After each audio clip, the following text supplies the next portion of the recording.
All right, time for Tales from the Dark Side, the movie, which was made after the television series. And no, mine.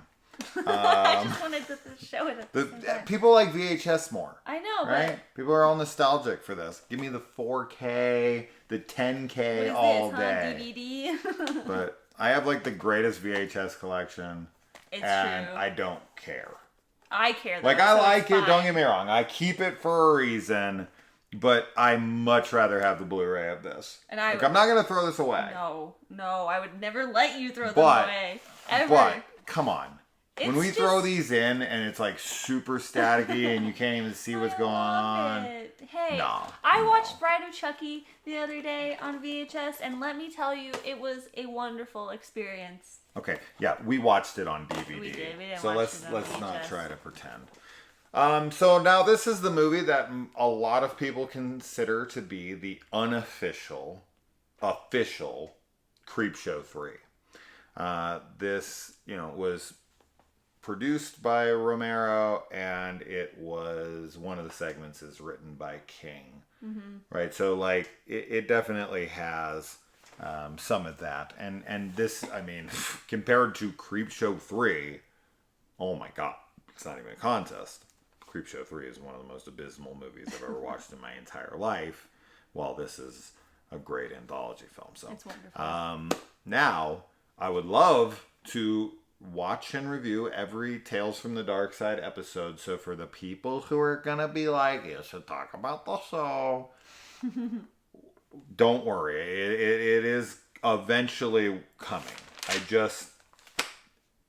We watch a lot, we review a lot. We don't have enough time We're because we literally- have day jobs. So Yeah. help support us get out of that so we can review all the Yes, things that you so would we like. yes, definitely. Yeah, oh my goodness. I mean, we literally are sitting here for like 2 straight hours reviewing right now. So, I mean, we do as much as we can. All right, so Tales from the Dark Side, we get good old Blondie, Deborah Harris herself, as this woman. Spoilers, guys, obvi. So she has this kid locked up Yep. in her freaking jail cell Her, for like, kids. yeah. In her kitchen. Yeah. Adjacent jail cell. Yeah, most people would recognize this kid from Mrs. Doubtfire. But to me, he'll always be like Neil Page Jr. from Planes, Trains, and Automobiles. Like, whenever I see that kid, I always think about like him, and when his dad calls and he's like looking over at his sister and she's like, flight delay. Like, that's the, like, I love it. Anyway, but yeah, so she locks him in there with the Tales from the Dark Side book. Yep. And she's just like, why don't you read me a story while I put together your grave, which is an oven. Hopefully she's going to kill him before she puts him in the oven. I hope she doesn't try to cook him alive. But we jump I feel in. like she would. But all that is really fun. Overall, what did you think of the movie? I really loved this movie, actually. There's a couple segments. The last two, I think, are my favorite of all three, but I think the wraparound is great, or all four, I guess, including the wraparound. But it was another one kind of like the Willies that gave me like a nostalgic Halloween, goosebumpy kind of vibe. I think those were made the same year. Really? I want to say they're both 90. This one's definitely 90, and I want to say the Willies is also 90, but it could be like 90. I'm pretty sure they're both 90, though. I just love the campy 90s stuff, you know? Like, I really, especially when there's practical effects involved, which there are in this, quite a few. Some really, really cool ones as well, especially in the middle segment. Yeah, Cat from Hell. Which is fantastic. But it gives me a very nostalgic feeling, and but aside from that, like aside from the nostalgia, I think that the stories are actually really great, and I like the acting and stuff from everybody, and was really into it. Yeah, we got some real heavy hitters in the first segment here. Yes. Lot 249. We got Christian Slater, Steve Buscemi, and the very gorgeous Julianne Moore, Yeah. who stayed beautiful for like 40 freaking years. The chick seems to have never aged a day. She's like an elf. She's ridiculous. I mean, she looked as good in Boogie Nights as she did, in a movie freaking 5 years ago. It's incredible. I mean, holy shit. Even all the way back to this. This is years and years before Boogie Nights as well. Yeah, she's just a beautiful woman for sure. And she's a great actress, She's also in Hand That Rocks the Cradle right around this same time. I want to say that's like 92. So that would have been a couple years after this. So I'd have to look at her career to know like what she did pre Tales from the Darkside. I have no idea. What she did in the 80s. Or when her like first film stuff was or how old she is in this movie. I have no idea how old she is. She's probably in her 20s. Probably 25, 27. Yeah. Well, I don't know how old she is now. I'm really bad with age. I would say early 20s in this, but maybe not. She's got to be in her mid 50s by now at least. Okay. So, well, anyway. I like seeing young Christian Slater too. I always think of him from Mr. Robot, which is funny. Oh, wow. I know it's not like the only thing, but like for whatever reason, that's like the first thing that always comes to my brain. Heathers for me. I actually haven't seen the Heathers, which is kind of shocking. You've never seen Heathers? Nope, I've never seen Heathers, and I've meant to watch it for years and years and years because it's like something that would totally be up my alley. It feels like, especially with Winona Ryder, but. No. Oh, it's so up your alley. So we can watch that sometime. But I really like seeing him in this. I think everybody in this first segment did a great job. And this is based on a Lovecraft story, right? This one? This one? Is it not? I don't know. I felt like it was Lovecraftian for some reason. I don't quite know why. There was no reference to like the Miskatonic University or anything. But I feel like I need to look that up now. But I don't know. I mean, it's just like a mummy. Yeah. And we basically get a reference or a nod to the Zuni fetish doll. That's right. In here. I think they only say like Zuni. Yeah. Like something, but it's like for me, I think it's like an absolute nod to Trilogy of Terror. It has to be. It felt like it. Yeah. That was cool. So okay, first piece of bullshit here. You don't excavate mummy remains in someone's like living room and so like haphazardly and without proper equipment and the proper like gloves and tools and care and like meticulous time that archaeologists put in to making sure, because like mummies are very fragile. Right, like anything from that old that's organic is gonna be extremely fragile, and you could touch that stuff and it will turn to dust. I mean, they're picking up paper scrolls in this, and just opening them up like boom. That shit would turn to dust like the second you applied pressure to it. Yeah. Like this is ridiculous. So of course it's a movie. I don't care. But I was laughing so much at like the way they went about exhuming this corpse from the Egyptian freaking pyramids. They're like sawing into it and like shoving their hand up inside. So ridiculous. Yeah, he just like cuts open and he reaches up into the mummy. I'm like, dude, what? It's pretty cool that the mummy is stuffed with like flowers. And onions and things to hide the smell of the body and maybe probably do some type of Egyptian magic stuff. But no, this is typical Egyptian mummification, right? The brains through the nose and the stuffing. They put all their organs into different glass pots around them, which are glass jars. They didn't address that in this one though, that they put their organs in the glass jars around them and whatever. But anyway, it was a cool one though. It is, and it's kind of a surprising one because like it really leaves you with this weird kind of moral question because like Buscemi in this is the guy who's sicking the mummy on all of his colleagues, And then in the end, Slater, has he stays his hand and shows restraint and kind of like forgiveness and lets him live. And to which Buscemi just is like, ha ha ha ha, idiot. Like, I got the scroll, and then he just sicks it on Slater, and he dies. And it's like, the bad guy wins from the good guy, taking the higher road. Right, the moral high ground. Yeah. Yeah, like so. This ain't Obi-Wan this time. Right. The high ground did not win. No, but it definitely is like, yeah, like what happens when you do a good deed and you're punished for it? Yeah. Like, that sucks. Yeah, I mean, he doesn't send the mummy. I'm sorry, I'm misremembering that. He sends his own friends to kill him. Right. Yes. Julianne Moore and his other friends. But yeah, like he sicks his own friends on him. Very, something to tide you over from Creepshow. Like the friends come back from the grave and come after him. And it's like, damn. Yeah. Like, that's brutal. Super brutal. Mm-hmm. Yeah. And I wrote down here, moral of the story, no mercy. That's right. Cobra Kai never dies. Cobra Kai never does die.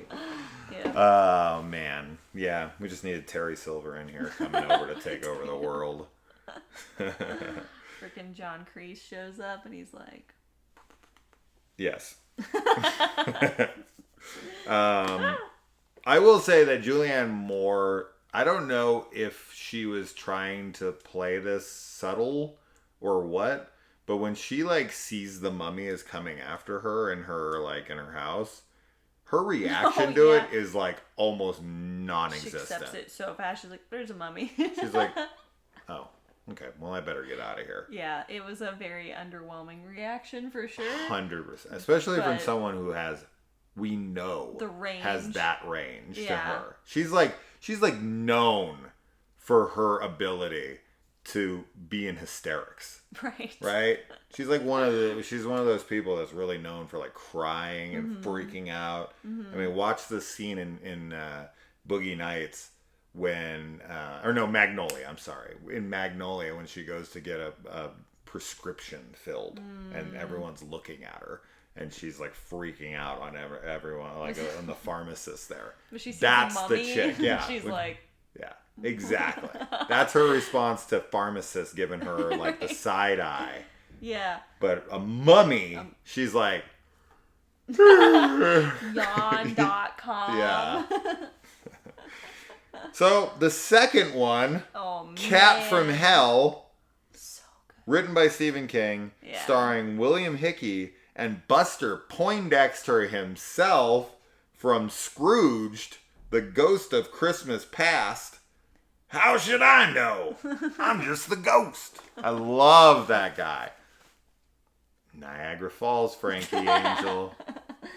I love Scrooge so much. I know. It's almost time. Well, no, it's not. I shouldn't say that. That's blasphemy. It's not almost time for Christmas horror, but eventually it will be time. And we'll watch it. The bitch hit me with a toaster. The best line in the whole film. But I really love Buster Poindexter. That's his stage name for his music career. I forget what his real name is, but I love him. And he is hired by William Hickey's character. He is a hitman, and he is hired by an old rich man to come and kill somebody for him. And when he gets there, he finds out that the thing he needs to kill ain't a person. It's a little kitty cat. A little black kitty cat. And hopefully one little black kitty cat will make an appearance. It would be really ironic if she just kind of appeared now and just jumped down my throat. And it's like, oh my god, that scene is so fantastic. Yeah. I think it's hard because I like the last one a lot as well. But this one, I think, if I had to pick, would probably be my favorite. And it is, partly because it deals with black cats. Bias. There's a bias there. But also, I just really love this, idea of animals, taking revenge on people that do wrongs towards them or other animals like them. So it's a good old fashioned revenge story, you know. Yeah. And the black cat looks like our little black cat. Yeah. So I always like that because when we see black cats on TV, I tell her she's famous. The cat strangling the woman in this movie is hilarious. Yeah. It looks like one of those Garfield plush dolls that you stick up in the window of your car. You remember these? Mm-hmm. With the suction cup hands. He's like wraps itself around her. She's like, and the cat's like, it's so funny. It's so good. It also walks up and puts its paw over the mouth. Yes. And this is very reminiscent, because this is written by King especially, of Cat's Eye, when the little troll thing is trying to steal the breath, and the cat. Now this one is trying to take your breath. The cat in that one is trying to keep the breath in your body. I thought you were going to say that it's very reminiscent of Beverly Hills Chihuahua. High four, give me some paw. Yeah. Because that's kind of like, that's what it reminded me of actually when that happened. Like fake animal limbs being used in camera, like just the arm, has always killed me. It's just very funny because, like, we all know animal arms, like, limbs don't move that way at all. They're so stiff in movies. Yeah, there's, like, you never see that kind of stiffness, but... Like in National Lampoon's Loaded Weapon 1, which I bring up on the channel a lot, but, like, when they're all flirting with Emilio under the table, and then the, like, dog arm, or the dog leg comes out and, like, starts petting on his foot. And he like kicks at it, and the dog's like, brr. The way that, oh my god, yeah, animal limbs being used in movies as like fake animal limbs, every time I laugh. I don't know what it is. It's just it's funny, but this segment isn't funny. I didn't feel really that it had any humor to it aside from maybe just our own little like, you know, inside jokey kind of stuff with that particular scene, but the ending with the cat crawling down his throat it's wild, is so crazy cool. I loved it so much. Great effects there. Super gnarly. And also kind of reminds me a bit of when the cockroaches burst out of the dude in Creepshow 1 at the end. But we also get an appearance here by Mr. Shickadance himself from Ace Ventura, a.k.a. Satan. Yes, Satan? Oh, I'm sorry. I thought you were somebody else. You've never seen Ace Ventura? I have seen Ace Ventura. You have? Yeah, but I was actually really young. I watched a ton of Jim Carrey movies when I was younger. That was like mostly what my family put on, but I was younger. Anytime I see that guy, he's Mr. Shickadance. That's all I remember him from. I've seen him in tons of shit, but I don't care. He's always that guy to me. So the reason that this cat is there is this is like cat karma. 100%, right? It's cat karma. This guy, he owned something that killed and tortured 5,000 cats. Oh my god.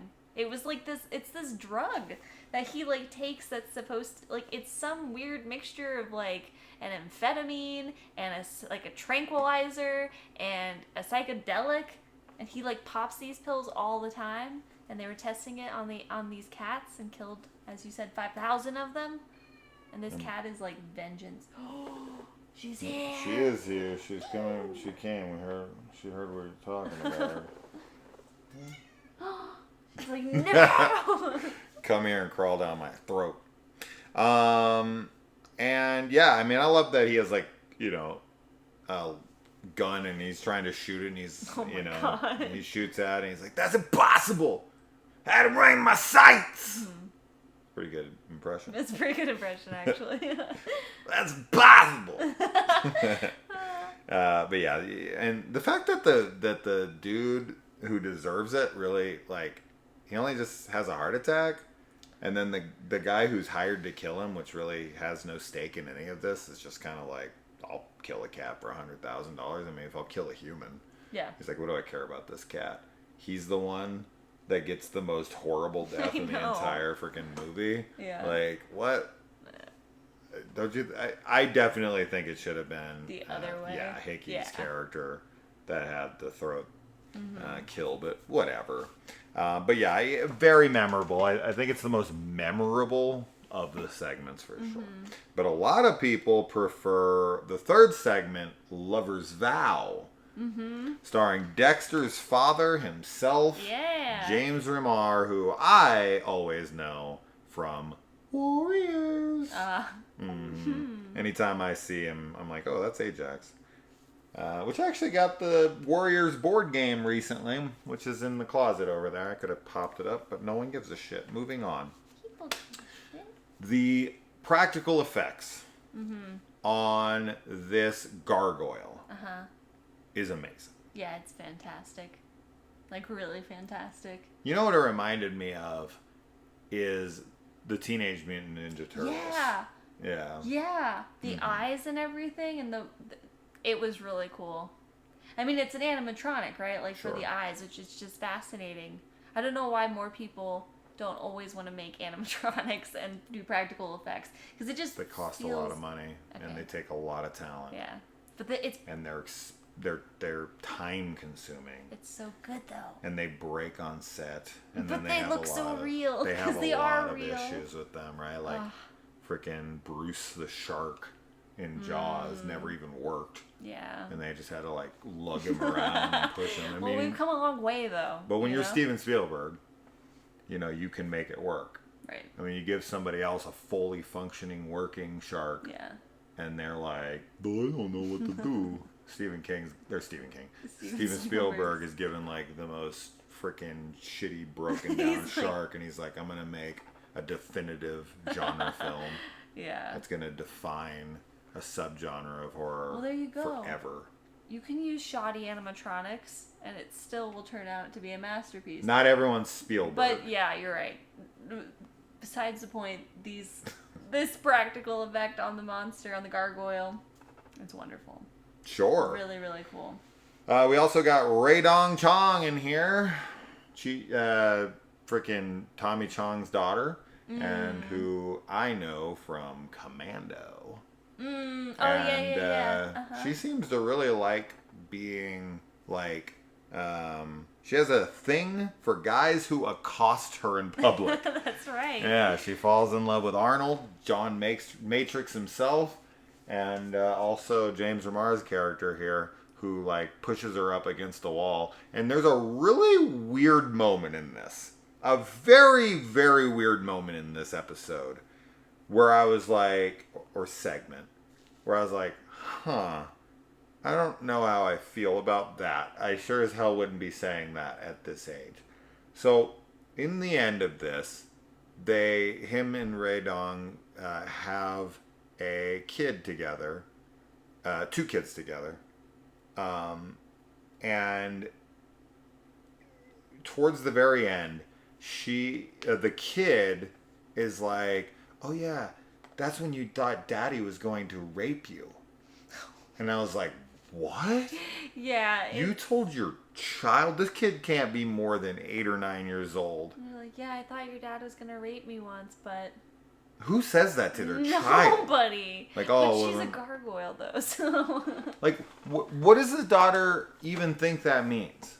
I don't know. Like, did she not only say, like, hey, your dad was going to rape me, and then she's like, what's rape? And she's like, let me give you the lowdown. Here's a description of rape. Yeah, I have no idea. So you'd have the conversation of sex, and rape, and that also at one point I thought your father was going to do that to me.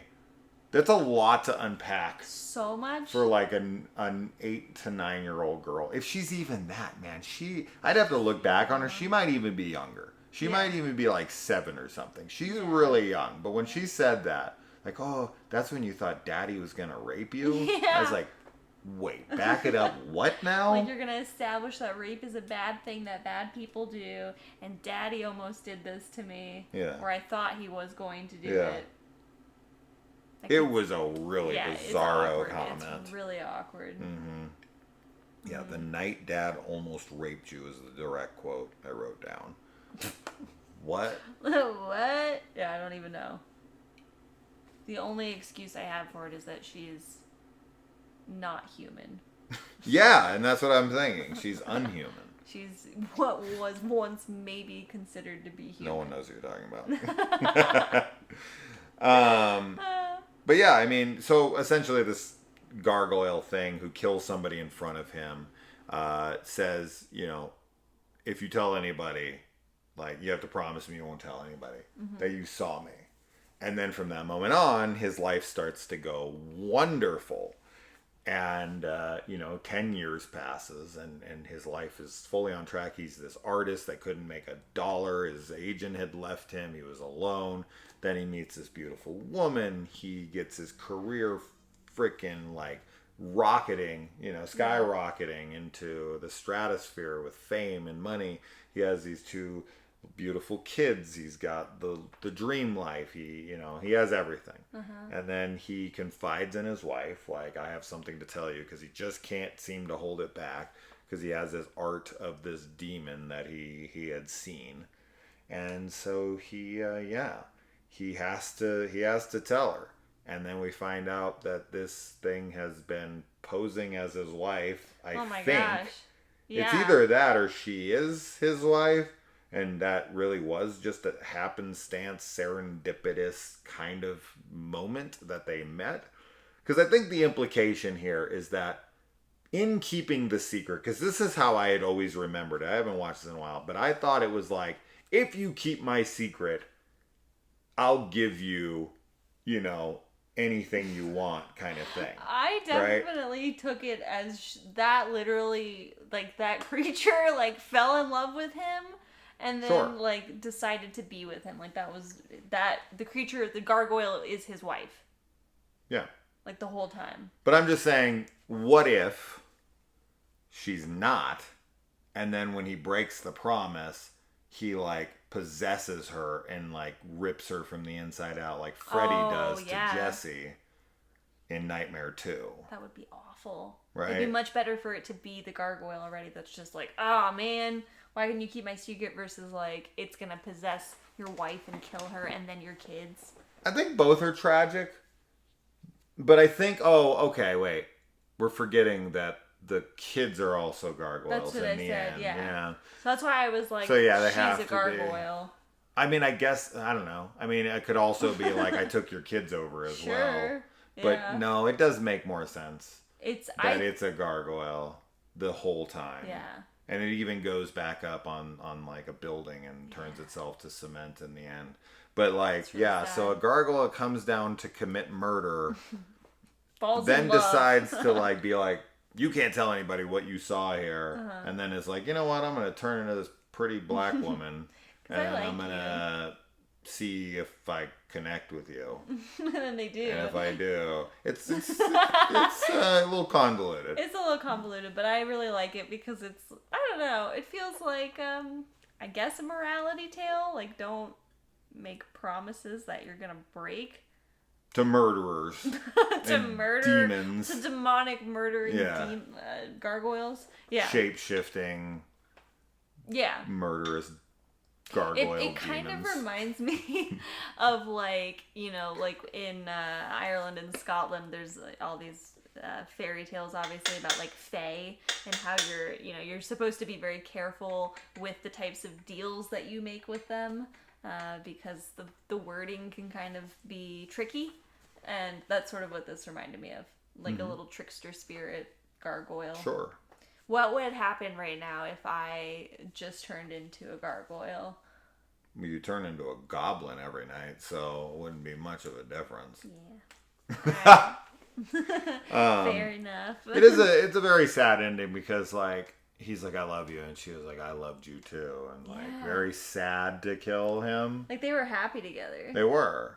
They could have had a great life. But he was like boning a demon every night. She didn't look like that. So it doesn't matter as long I don't as know. you look different. Was it just an illusion, right? Like, it's just like a filter? It had to shed the skin. It's So not it like was it just zipped up. immediately. Yeah, it wasn't like it was. It was like the willies. Mm-hmm. Exactly. And it pops that up. So he wasn't really. I mean, he might have been sleeping with a gargoyle, like literally, but how did not he like fit into her body? Because he was way bigger than that. Wait, he's like. He's like 10. He's like 10 feet oh, tall, but then he's in the you body of like a 5-foot woman. Talking about the guy, the main character. Like you're like, how did he fit in there? How did he put his dick in the demon? Is that what you're getting at? That's what I thought you were saying. And Wherever it fits, I guess. He's like, why do you have 3 vaginas? I think it's magic skin that is elastic. That what? That isn't. No, he needs to shrink. Yeah. The skin doesn't need to be Oh. elastic and grow. Could you imagine you just like take the Right. skin of somebody and just like pull it over like a big he like walks in. I'm a human woman and I'm here to fall in love with you. No, that's literally Men in Black. That's that freaking oh my Edgar? God. Yeah. Yeah. Edgar. That reminds me more of freaking Thanksgiving. When the turkey cuts the face off and puts it on himself, and then the people all just think it's him, even though he has a total turkey body still, and just like a very badly cut out face put over a turkey's face, and they're like, "Oh, hi, Dad." We didn't watch Thanksgiving. I know. What? You just ruined that for me? Yes. Wow. Sick. We'll watch it this Thanksgiving if you're lucky. No, if you're not lucky. So.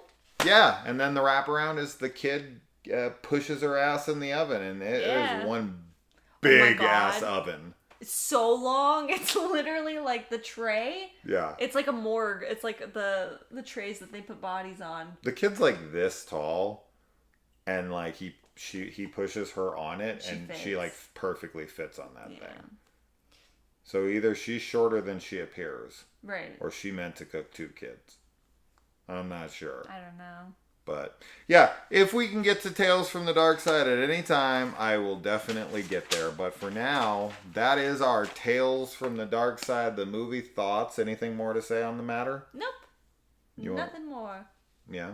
I loved it. Awesome. Yes. All right, we need to move on, subscribe, and all that good stuff. Yes.